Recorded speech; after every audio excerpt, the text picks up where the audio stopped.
मेरा नाम शैला है। मैं 40 साल की अधेड़ उम्र औरत हूँ। मेरे शौहर का इंतकाल सालों पहले हो गया था।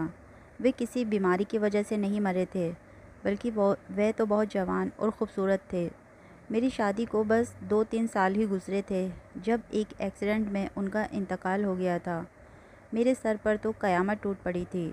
मेरी गोद में एक छोटी सी बच्ची थी जिसका नाम मैंने बड़े प्यार से लाडो रखा था।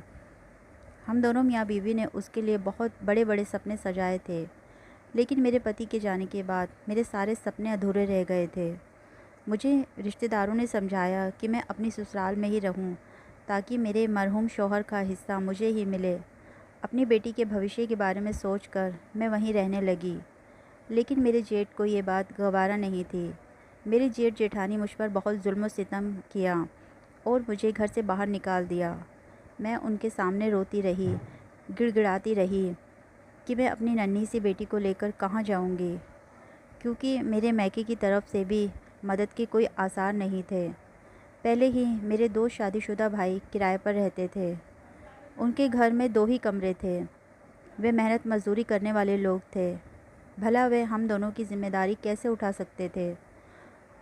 उनके घर में मेरे लिए कोई जगह न थी, लेकिन मेरे जेठ ने धमकी दी, अगर तुम घर छोड़कर नहीं गई तो हम तुम्हारी बेटी को मार डालेंगे। मैं अकेली औरत उनकी धमकी से डर गई और वे घर और शहर छोड़कर वहाँ से चली गई। मेरे पास तो किराए के पैसे भी नहीं थे जो मैं अपने भाइयों के शहर जाती। मैं अपनी बेटी को गोद में लिए सड़क पर बैठी थी जब एक औरत ने तरस खाकर मुझे अपने साथ अपने घर ले गई। उनके घर में एक छोटी सी कोठरी बनी हुई थी।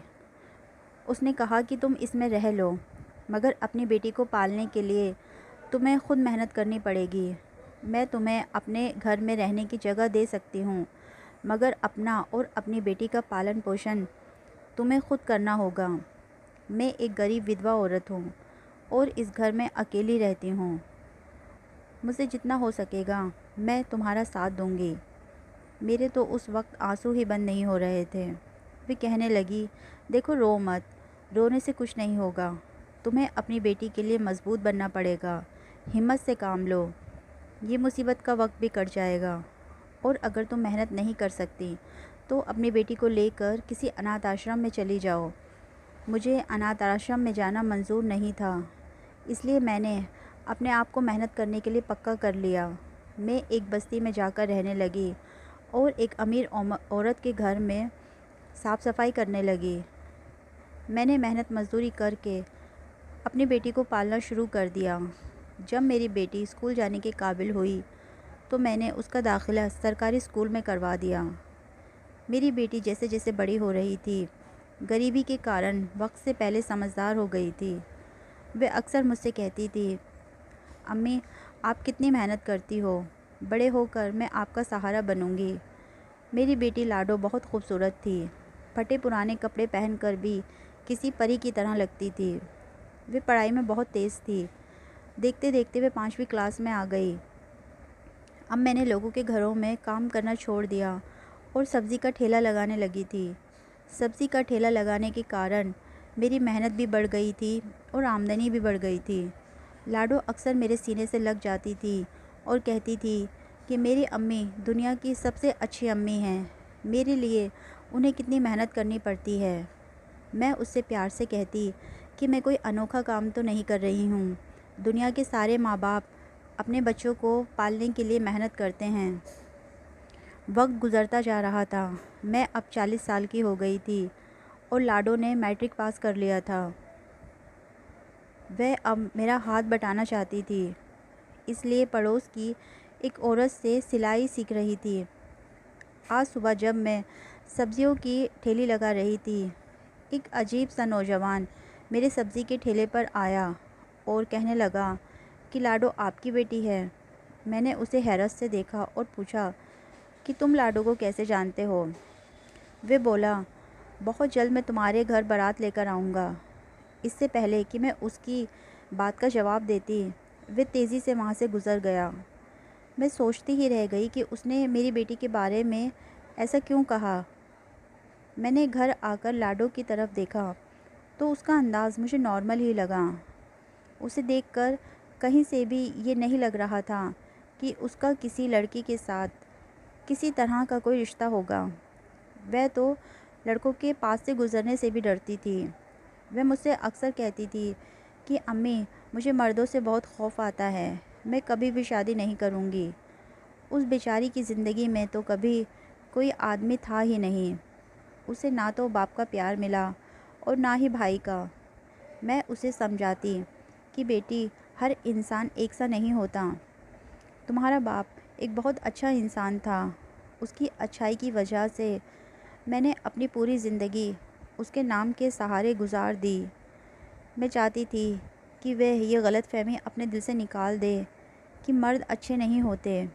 कल को जब उसकी शादी होगी तो उसके लिए बहुत मसले खड़े हो जाएंगे।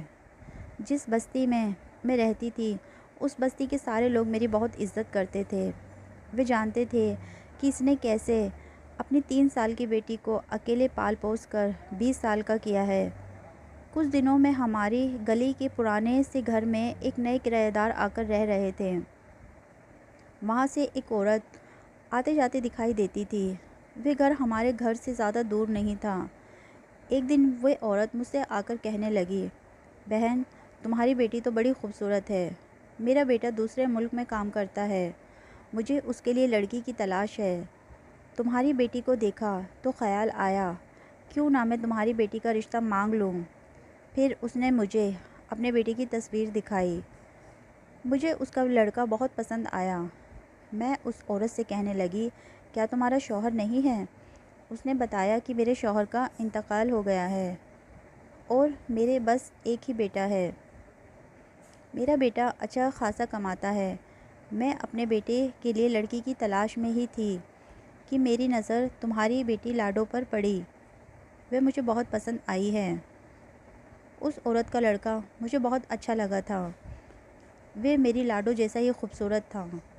मैंने उससे पूछा कि तुम दोनों माँ बेटे इससे पहले कहाँ रहते थे? वे कहने लगी कि दरअसल एक दूसरी जगह मेरा नया घर बन रहा है, इसलिए मैं कुछ वक्त के लिए इस बस्ती में रहने आ गई थी। मेरा बेटा अगले महीने तक वापस आ जाएगा और इतने हमारा नया घर भी बन जाएगा। अगर तुम अपने बेटी की शादी मेरे बेटे से कर दोगी तो मैं अपने नए घर में तुम्हारी बेटी के साथ ही शिफ्ट हो जाऊंगी। मुझे भी इस रिश्ते से कोई एतराज़ नहीं था। मैंने शादी के लिए हाँ कर दी। जब मैंने लाडो से बताया कि मैंने उसका रिश्ता पक्का कर दिया है तो वे कहने लगी, अम्मी, मुझे आपकी किसी बात से कोई एतराज़ नहीं है। आप जैसा चाहे वैसा कीजिए। मैंने अपनी मासूम सी बेटी को सीने से लगा लिया। उस औरत ने मुझसे कहा कि हमें कुछ भी सामान नहीं चाहिए। मेरा बेटा अच्छा खासा कमाता है और उसने मुझे सख्ती से मना किया है आपसे कुछ भी सामान लेने के लिए। मैं बहुत खुश थी कि मेरी बेटी को एक अच्छा जीवन साथी मिल रहा था। कुछ ही दिनों में मेरी लाडो के निकाह का दिन भी आ गया और वे रुखसत होकर अपनी ससुराल चली गई। अगले दिन मैं उससे मिलने उसके घर गई तो ये देखकर हैरान रह गई कि उसका घर बहुत आलीशान था। वहाँ पर नौकर चाकर काम कर रहे थे। मेरी बेटी किसी शहज़ादी की तरह सजी सवरी बैठी थी। उसने मुझे देखा तो मेरे गले लग गई और कहने लगी, अम्मी, अब आपको मैं कहीं जाने नहीं दूँगी। अब आप मेरे साथ ही रहना। मैंने उससे कहा, ये कैसे मुमकिन है? मैं यहाँ कैसे रह सकती हूँ? तभी वहाँ पर मेरा दामाद और उसकी अम्मी भी आ गए। मेरा दामाद मेरा हाथ पकड़कर कहने लगा कि लाडो सही कह रही है। आपने अपनी ज़िंदगी में बहुत मुसीबतें उठाई हैं। अब आप आराम कीजिए, मुझे अपना ही बेटा समझिए। मैं हैरानी से उसे देख रही थी। वे कहने लगा, मैं लाडो से बहुत सालों से मोहब्बत करता था, लेकिन मुझे डर था कि आप मेरी शादी लाडो से नहीं करेंगी। मैं उस दिन आपके सब्ज़ी के ठेले पर भी आया था और मैंने आपसे कहा था कि मैं आपके घर बारात लेकर आऊँगा। मेरी आंखों के सामने अचानक उस लड़के का चेहरा आ गया था जो उस दिन मेरे सब्ज़ी के ठेले पर आया था। वह तो यही था। मैं उसे कैसे भूल गई। लाडो कहने लगी, अम्मी, आदिल बहुत अच्छे इंसान हैं। इन्होंने मुझसे वादा किया है कि ये आपका हमेशा ख्याल रखेंगे। मैं अब आपको कहीं जाने नहीं दूंगी। मैंने उन दोनों को गले से लगा लिया और खुदा का शुक्र अदा किया। तो दोस्तों, ये थी हमारी आज की कहानी। कहानी अच्छी लगी हो तो लाइक कीजिए और चैनल पर नए हैं तो चैनल को सब्सक्राइब कीजिए।